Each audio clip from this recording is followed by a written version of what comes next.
এক যুবকের যৌবন পতন। নাজরানে এক যুবক দাঁড়িয়েছিল। সে দীর্ঘ ছিল, স্বাস্থ্যবান ছিল। এক ব্যক্তি তাকে দেখছিল। তখন যুবক তাকে বলল, বাবাজি, কি দেখছো? বলল, বাপু, তোমার যৌবন দেখছি। যুবক বলল, আমার যৌবনের উপর তো আল্লাহ পেরেশান, আমার সৌন্দর্যে আল্লাহ হায়রান।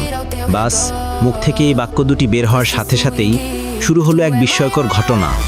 সবার চোখের সামনে তার উচ্চতা কমে আসতে লাগলো।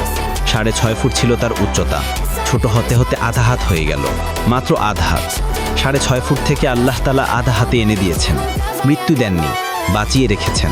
তবে দেখিয়ে দিয়েছেন, এই যৌবন, এই শরীর, এই উচ্চতা তোমার নয়। তুমি কার সাথে চ্যালেঞ্জ করছো, কার সাথে লড়াই করছো? বলো, তোমরা কি তাকে অস্বীকার করবেই যিনি পৃথিবী সৃষ্টি করেছেন 2 দিনে? এবং তোমরা কি তার সমকক্ষ দাঁড় করাচ্ছ?